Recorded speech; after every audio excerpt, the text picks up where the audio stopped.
I think we'll get started. I just do want to remind the people in the room that the people on the phone can't see you. So if you do want to identify yourself before you make a comment, that might be helpful.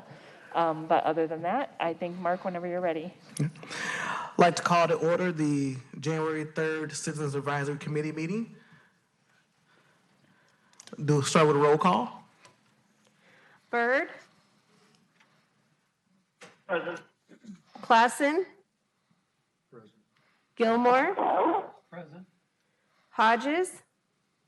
Present. Holloway. Present. Johnson. Here. Kelly. Excused. Lord. Nolan. Here. Obleton. Present. Patel. Rasso. Here. Kiefer. Here. Winkler. Woolen. Present. And we do have a quorum. Thank you so much. I'd like to open the floor to any citizen with CAC business to present to the CAC. Seeing none, we'll move to a review and approval of the minutes from the November 1st, 2021 meeting.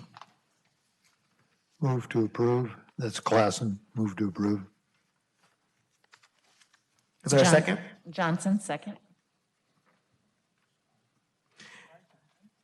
It's been moved and seconded. All those in favor say aye.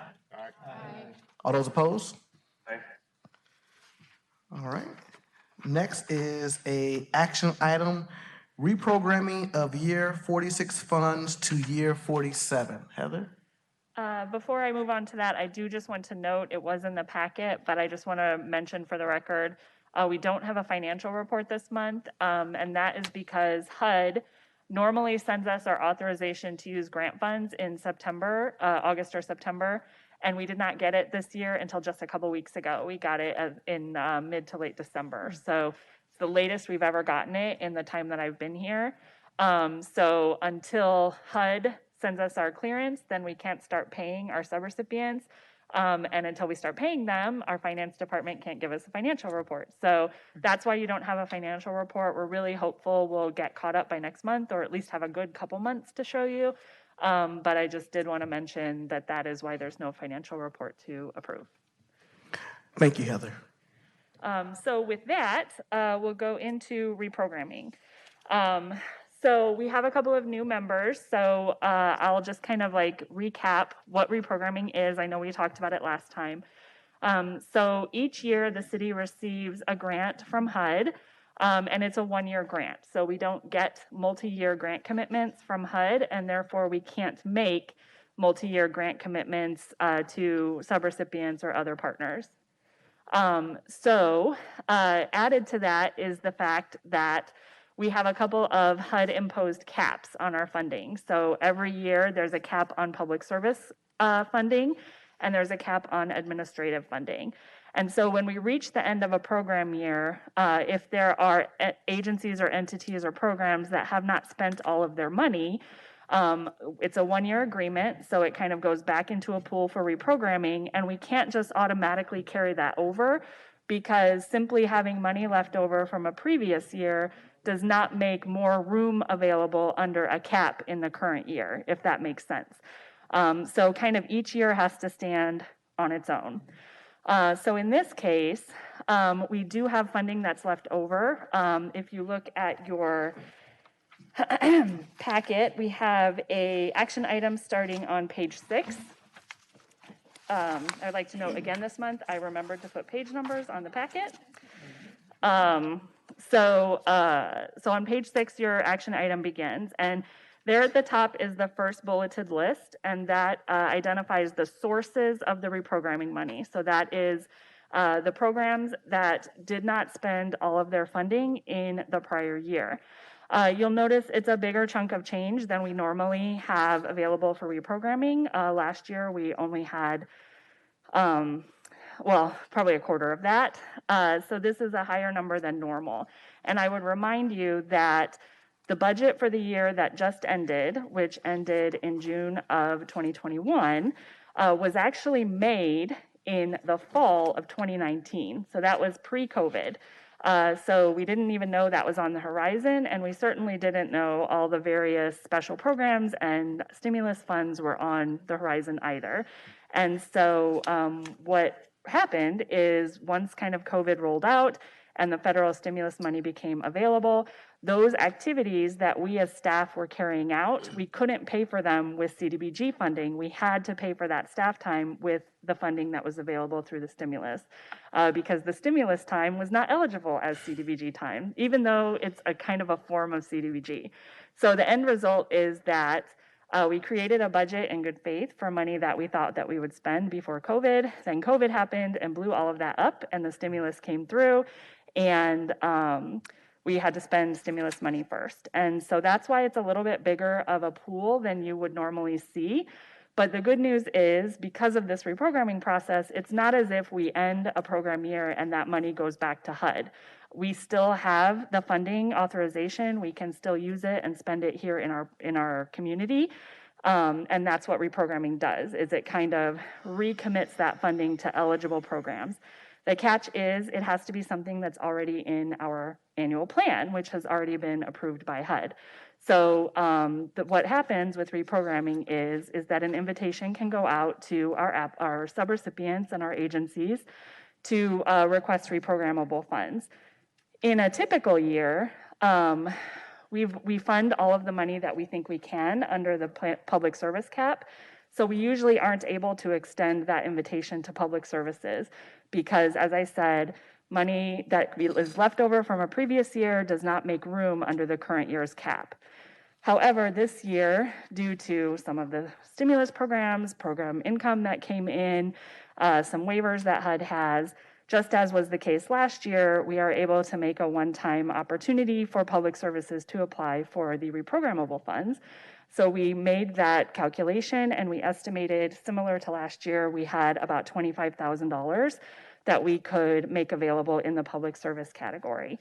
So we sent out the invitations to apply. We received 3 applications for reprogrammable funds from nonprofits. And then the remainder of the funding requests are from city programs, which fall outside of the public service cap that HUD imposes. And that list is the second bulleted list, which you see at the top of page 7, is the list of requests.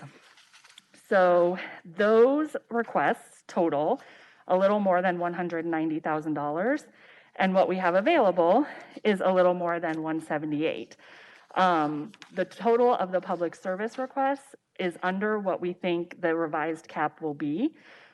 So we do believe that if the CAC would so choose, they could fully fund the public service requests, and we would not be in danger of exceeding the cap.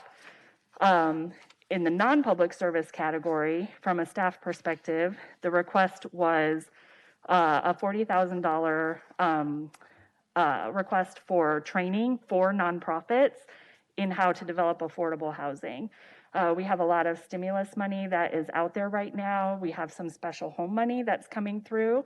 And we know that there's nonprofits who would like to either get into the game for the first time of developing affordable housing, or as agencies have a lot of staff turnover, it may be an agency that's been here for years and years, but the staff is all new and hasn't done the kind of development work that that staff in the past may have done.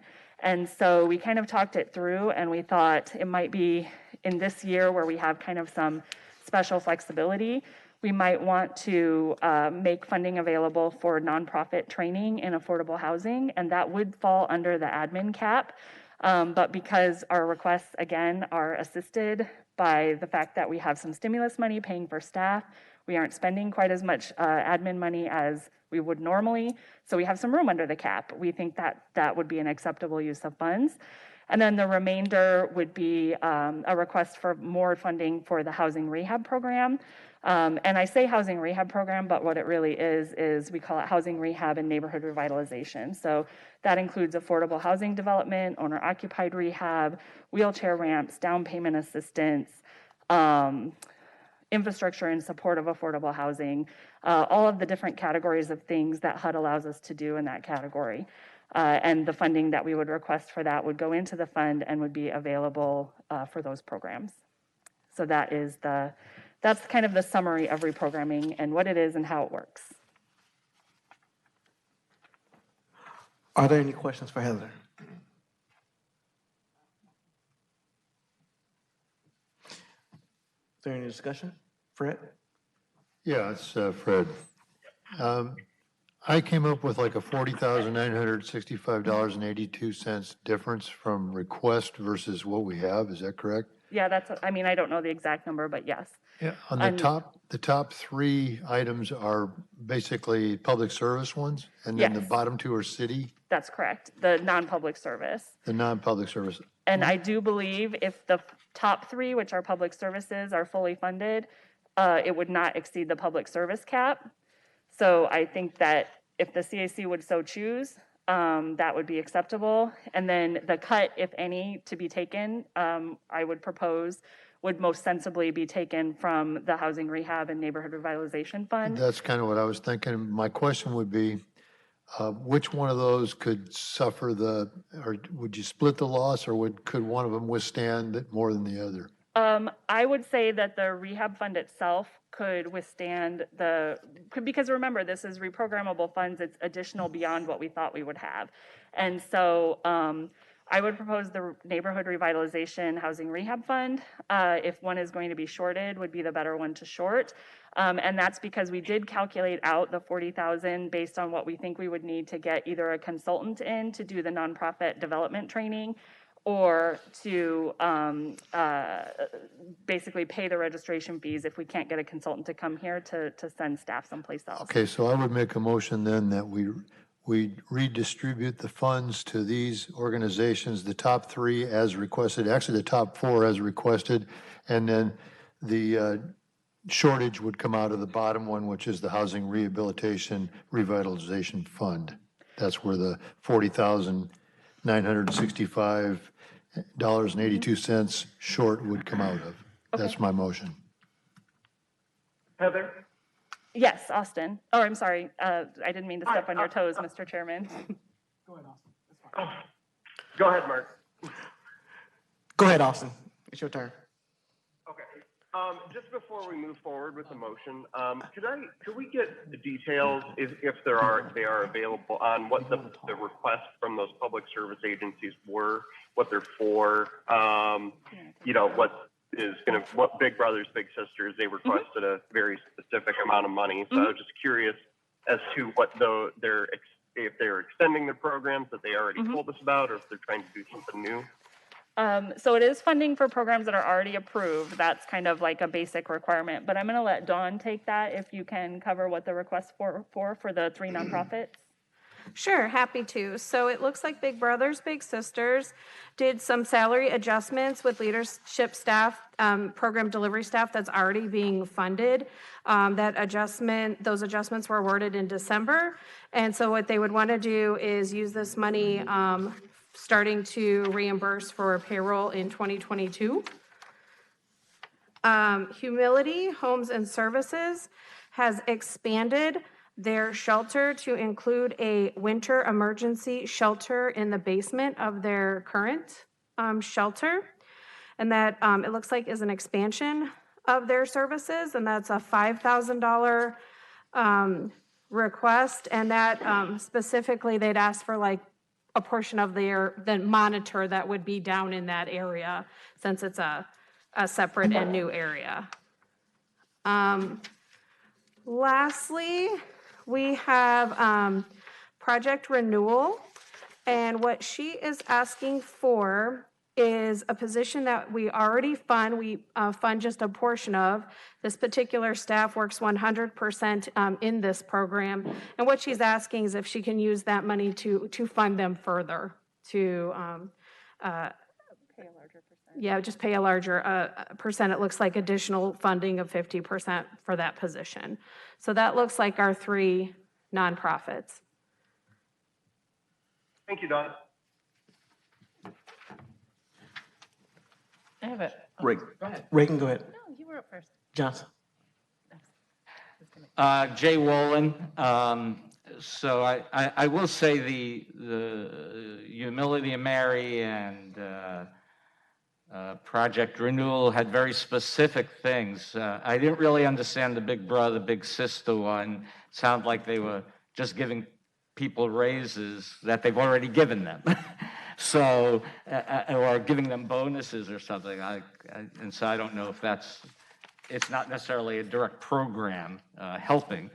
I would disagree though on where to cut. To me, I think the training I would rather see money go specifically to help low-income people who need help with their housing or rental, as opposed to training for nonprofit, especially if we have to send them somewhere. I can't imagine what $40,000, and I literally can't imagine. I'm not saying it's not, I can't imagine that for training. And I would rather see that money go directly to people in need as opposed to training for nonprofits. That would be my take on that. This is a dollar Russell. I will say I would disagree with that because in order to run these programs, they need the people that are capable run these programs. They cannot just put anybody without training in there. So I feel that the training, it is necessary in order to run the rest of the money that is provided by HUD. Thank you.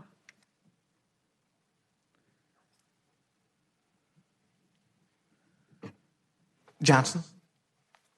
Thank you. I think those are both very good and valid points. Mine is in regards to the difference in the funds, I guess, and unless I'm terrible at math, but I only got a number of around $21,000 difference. So that is just one thing I want to clarify before we make any final decisions. I have a difference of I have what's requested is 199,654 roughly, and what we have is 178. I can put it on the screen if that would be helpful for people. Okay. I feel like, let me flip this over. As Heather's doing that, Nolan, you had something you wanted to? Oh. Sorry. Yeah, I never questioned her. Oh, do I have something? Who's down there? Joe, has something you want to share?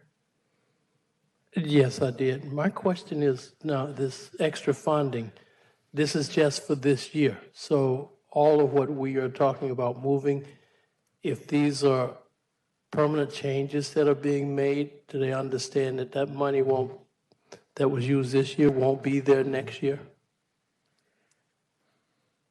Yes, the invitation to apply made clear it's a one-time offer. So to the extent that, for example, Big Brothers Big Sisters, the mention was made of a staff increase. They are allowed to pay their staff whatever they feel is appropriate. It doesn't increase necessarily the amount of money that they will receive. It would just mean that the funding would be a smaller percentage of the staff overall if they would continue that into the future.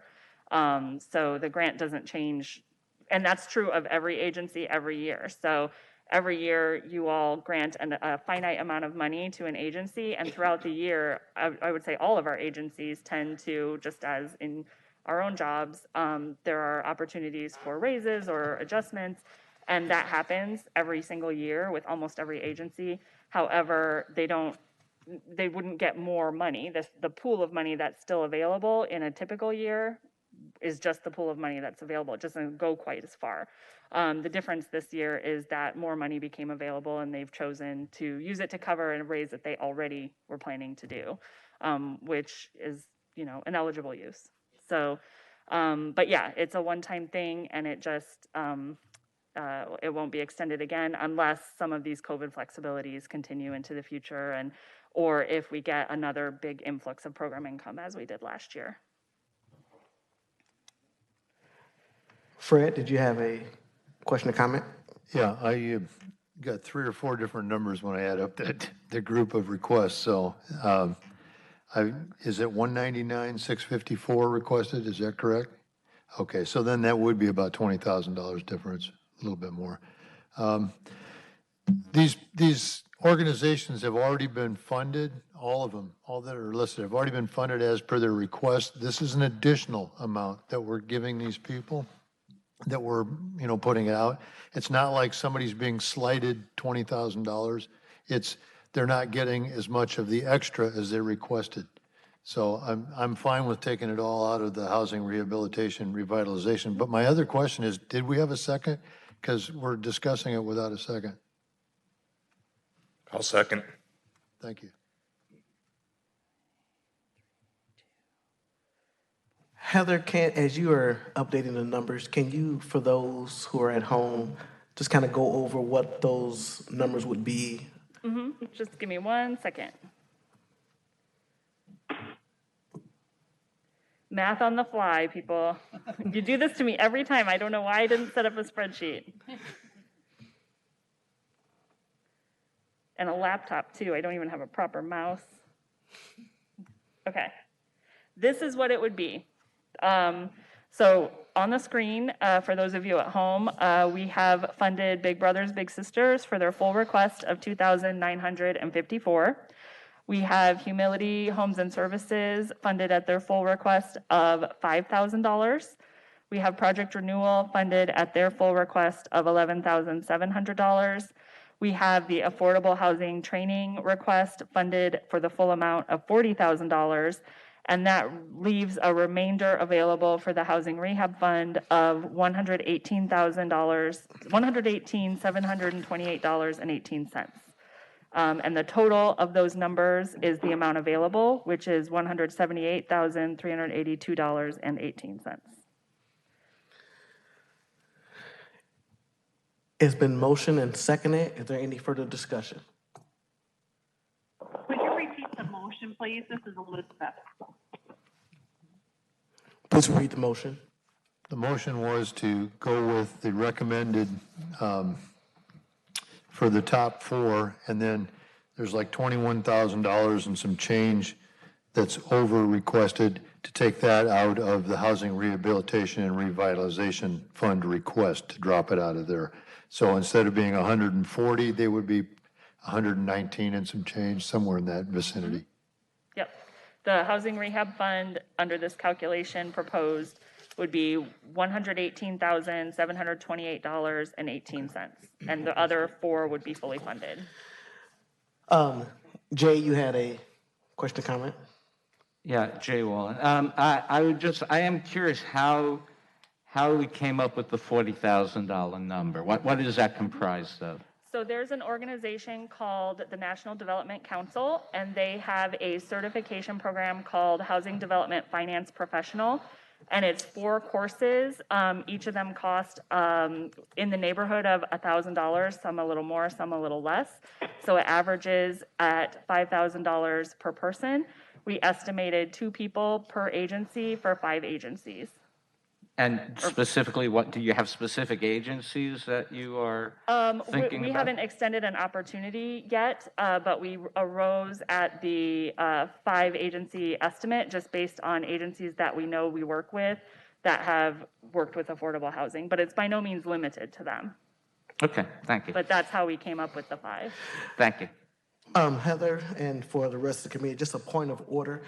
Chad brought to my attention that I think first, before we take a vote, we probably need to see whether or not the applicants are eligible to receive reprogrammable funds. Sorry about that. That's correct. I got so excited about the math that I didn't go over the steps. So the steps that would be required, there's 3 motions. One would be to vote on whether or not these agencies are eligible to receive reprogrammable funds. And the eligibility is determined on, are they an agency carrying out an eligible activity that was previously funded in our plan? And from a staff perspective, I can say yes, all of these meet that criteria.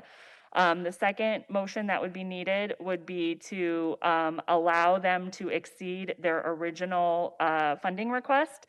In a typical year, we would say that reprogramming would not be allowed to exceed their original request. However, Because we got an unexpected bump in CDBG this year, all of the agencies were fully funded, just because we were fortunate enough to have a larger than normal grant. So in order to reprogram this money, it's going to have to be, that rule from a staff perspective would need to be voted upon to be waived. And then the third would be to actually make the recommendation for the funding, which will be advanced to City Council for approval. Thank you so much. Someone had a question. Fred? Yeah, my question is that cap we're going to vote to exceed, is that our rule or HUD's rule? The rule, the practice, I would call it practice, that CAC adopted in 2017 is a CAC practice to not exceed their original request. Okay, I That's not a understand. HUD requirement. Is there any way we could lump all three of those into one, or do we, is that, That would be up to the CAC and the chair if they wanted to accept a I would make mega a motion. I would make a motion, and you can accept or reject it. I would make a motion that we consider these groups eligible, as staff's recommendation has said, and that we allow them to exceed their cap as staff has recommended we do. And then the other part of the motion is that we allot it with the exception of the shortfall coming out of the Housing Rehabilitation Revitalization Fund. So what I will do, Fred, is I will take those step by step, one at a time. And then we also had Joseph Oakland had a question or comment. My question was part of what Fred was saying. If the motion can be redone, that includes all of that in there, would that make it where it can be a one vote instead of three different votes? Yeah, that's a choice that the CAC can make. It's not something that HUD would dictate. Keith, chat. I'd second that motion. Fred, do you have to withdraw the first one then, or? I'll withdraw the first one, if the second is withdrawn also. Second withdrawn. You got it. Okay. So just to be clear, we have withdrawn the motion to approve the funds. We are now voting to lump all three steps into one. Is that I correct? think the original motion was just regarding funding, and that has been withdrawn, and a new motion has been offered that has not yet been, or that was just seconded by Chad, that lumps all three steps into one, which is to determine that they're eligible, to allow them to exceed their original request, and to recommend funding to the City Council in the amounts displayed on the screen. Thank you for your clarification. Dale? Yeah, as a point of order, we really can't do that. Oh, okay. I defer. You know better than me. There has to be a motion to reconsider. Oh, okay. You can't just withdraw a motion in a second. So somebody can make a motion to reconsider that motion. Okay. And then we can vote on the reconsideration and then vote on the deletion of the motion. I'm just saying. Yeah, I understand, Dale, but which motion needs to be reconsidered? So the original motion, your first motion. I can withdraw it. And not, according to Roberts, you can't. I was parliamentarian for the JCs for many years. The motion and the second, that the thing dies. So here's what I propose. I propose that we take a recommendation or a motion to determine whether or not the applicants are eligible to receive reprogrammable funds. And I say we just go in step order like that. Okay. If that's okay with anyone. Now, the motion, did we vote on Fred's first motion? Okay. He withdrew it. Okay, then we don't need a motion to reconsider. Oh, okay. Sorry about that. No, I that's was thinking fine. we had, but okay. Okay, no problem, thanks. So we can do the triple motion and be done with it. You withdrew, you made a new motion, you have a second, so I feel like we can vote. Okay. Is there any other questions? Those at home, any questions about what the motion is? Would you repeat the motion, please? That's what I was going to say. Thank you. Yeah. The new motion. The motion is to, first of all, declare these entities that were presented to us as eligible. Second, to allow them to exceed their cap. And third, to award the top 4 everything that they've requested, and the bottom one is where the shortfall will come out of. So they will get a little bit less than that they requested, but the top 4 will get what they requested. Is that clear? Yes. I think call the question. Quick question here. Yes, Jess. And it is, if we do that, can we just state the amounts for each organization so that it would also show that there's zero on it? Because Yes. everybody can't see the sheet, the screen, that's why I was I can- asking. I'll state them. Are you want to include them in the text of the motion? Got it. Yes, got it.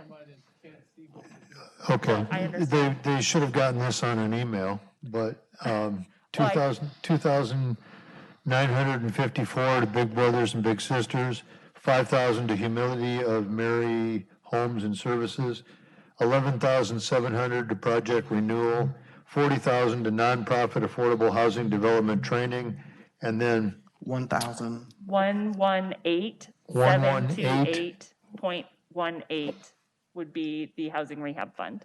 the 1,187, no, whatever. $118,728.18 goes to the Housing Rehabilitation Revitalization Fund. Per Robert gets 75 where? Are there any other questions? I guess we call the question. Normally, we would just do a voice vote, which I feel like is fine from a staff perspective. If there's a decision on the council or the CAC that you'd like to do a roll call, we can do that. But I think a voice vote from our side is fine. I would like to do a roll call. Okay. Byrd? Yes. Klassen? Yes. Gilmore? Yes. Hodges? Yeah. Holloway? Yes. Johnson?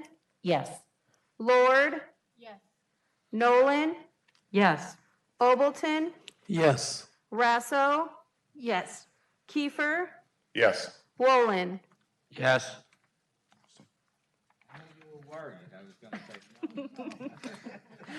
The motion carries. Thank you so much. Next item on the agenda is year 48 applications, work sessions, and presentation meeting. Heather?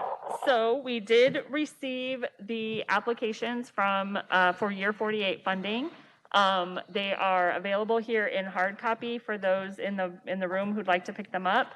We'll also send them out on PDF by email. It'll come out in several emails, probably 3, because they're larger files, so we want to make sure they go through. So we will send those out on PDF. The applicants were the same applicants, or it's the same stable of applicants that we have this year. Dawn can give a kind of summary of the application workshop and the applicants that we worked with for technical assistance who in the end decided they would like to wait. If you don't mind giving that summary. Sure. So obviously, we had our 8 agencies that were funding in year 47 respond and apply. We had several new agencies that we have not heard from before. We had, none of them applied this time, but we did talk to several of them, and what they would like to do is work with their agencies and with their boards, and with the material that we gave in the workshop, be able to kind of check those boxes off to make them ready to receive, you know what I mean, and to apply for those federal funds. So what we did offer up for technical assistance, if they had any trouble along the way here in this next year, we'd be more than happy to provide technical assistance to look at some of those policies and procedures, and also just make sure that they are going to meet that kind of federal financial guidelines as well. So it was a very exciting workshop. I'd like to thank you all for your work in helping to get new organizations participating. I'm just going to ask, do we have a list of who those organizations are? I don't know them off the top of my head, but we can provide it. I know I feel bad naming some without naming them all, so I would rather just give you the list. We can send that out. Yeah. Yeah. But yeah, there were multiple, and I will say, so this is now the second year we've had the application workshop via GoToMeeting. And we have had a really good turnout for the GoToMeeting. So, I think with all things, the pandemic isn't all bad. So there's lots of bad things about it, of course, but we've had some better turnout for that kind of meeting, even if the outcome wasn't maybe a full application, but we've had a lot of conversations with agencies that we hadn't talked to before. So I feel like that's a positive. And we can get you that list, the sign-in, or at least the sign-in sheet or whatever. Then the next. We had Ms. Johnson. Oh, I'm so sorry. No, I'm sorry, just on that same line of question, can you at least say Don, if they were like newer nonprofits or existing nonprofits? Honestly, I'm going to say it's a mix. Good, I think okay. there were a couple that, were relatively new and some that had actually been around for, I would say, strong. And I will say too, at least two of them we've talked to before in past years. It's kind of something that comes up every couple years and they think about it, and then it's a commitment. The federal money is a commitment. It isn't an RDA grant. It isn't an SCRA grant.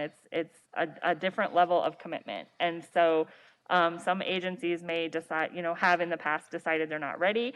Some may say it's not worth the pursuit of something that's going to cost us a lot in staff time and energy and audits and things like that are required for the federal money that aren't required for some of the smaller funds. So I will say, yeah, it's definitely a mix. And some of them, I personally, having been here, 12 years this year, I've talked to multiple times in the past, and it just seems like something they consider and then just decide it's not for them. So a mixed bag.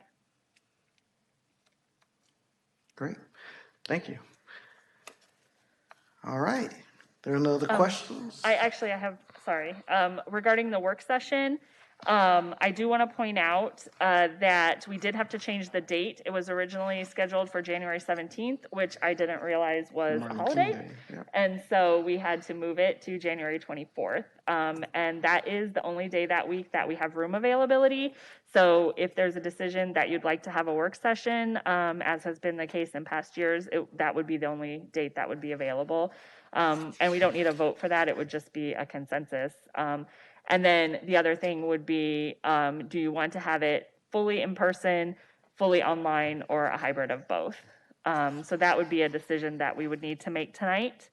And then likewise, we will have to make a decision about presentation meetings. So typically what we have done in the past is have 1 or 2 nights of presentations, depending on how many applications that are received.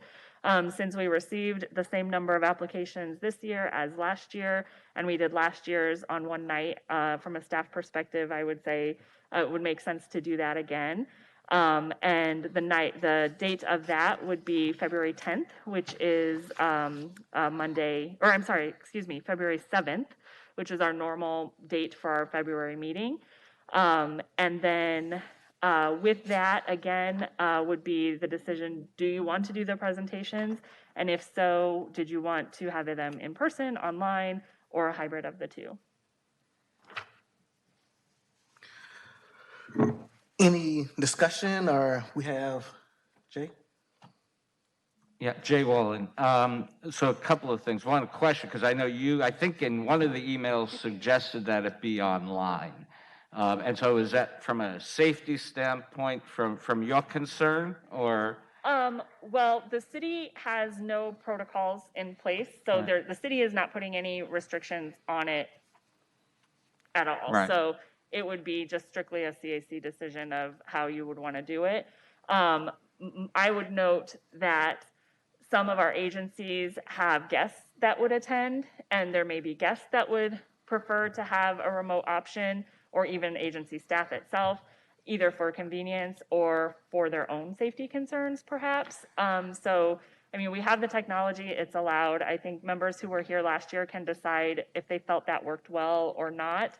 But from a city perspective, there's no opinion on whether it should be one way or the other. Right, so I would just say I feel really strongly about if we are going to be in person, we need to offer an online option because there are people who just aren't comfortable being in person, right? So I feel really strongly about that. If people want to go all online, I mean, I could do that as well, but I don't think we should have only all in person. Thank you, Jay. Joseph? I agree with what he was saying. I think the option should be there.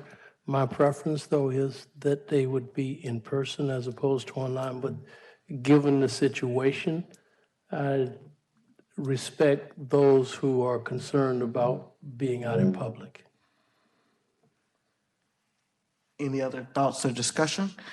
So the January 24th, it is our decision that we want to have it online So the or January- hybrid or, The January 24th is just for CAC members. It's not an official CAC meeting. I mean, it is a work session where you discuss the applications and generate questions for us to send out to the agencies. But it's not a mandatory requirement that you attend. It's just offered if you're available. And I think the decision would be if you want, it sounds like there's at least a couple members who maybe want to have the online option. I believe last year we had it a hybrid option. So if that is your, I mean, I can't say which one you should do. It just needs to, you guys would need to come to just a consensus of which direction you would like to go. And I mean, if you want to vote on it to get that consensus, that's fine. I'm just saying from a staff perspective, you don't have to vote on it.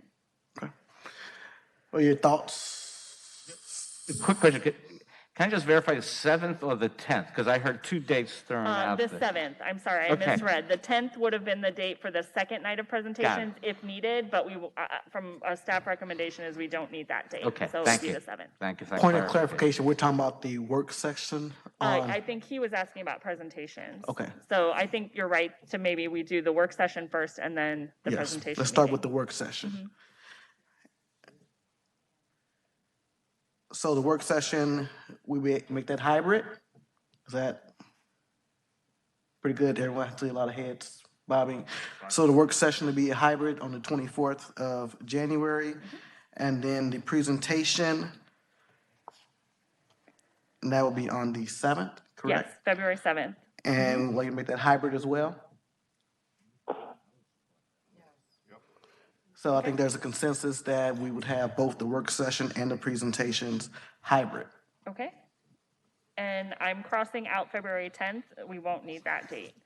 So we can discard that. And I'll send an updated schedule to you all when we send out the list of the attendees or the agencies that attended. So just so everybody has a good reminder of the decisions, the dates that came up. And then also to remember the January 24th one, that was our mistake, unless you all want to come in on a holiday. But that's all we have under the year 48 category. I do have a couple items under other business when you're ready to get there. Okay.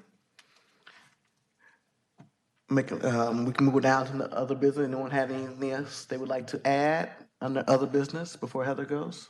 I have. Yes, Tammy.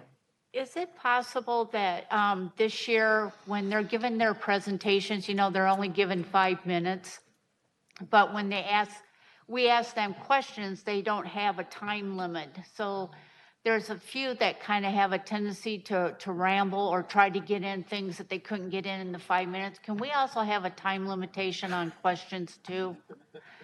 That would be a CAC decision. You know, from a staff perspective, either decision is fine.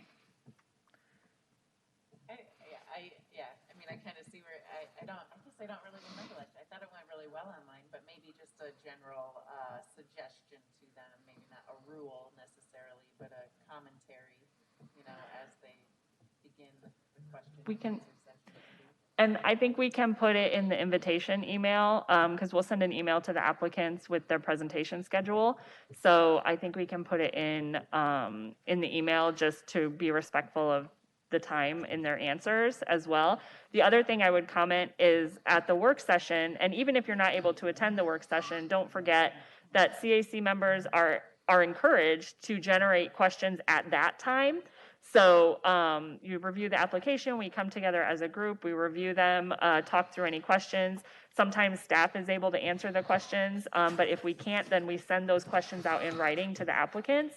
And I would say one way to reduce perhaps the number of verbal questions would be to increase the number of written questions that come out of the application workshop, because that might get you a more full picture maybe than, as you say, trying to fit in other commentary into the verbal questions. So that's a thing to think about. And then the other thing too is we can put it in the kind of introduction. We always ask the chair to kind of do a little introduction to the presentations, kind of lay out the ground rules, and we can also put it in those instructions. Sounds good. All right, Heather? Under other business, so here we sit in January. Happy New Year. So we will be winding down our 2-year term as a CAC group in March. So officially, the last meeting is that this sitting group will be is March, and then the reappointments will kick in April.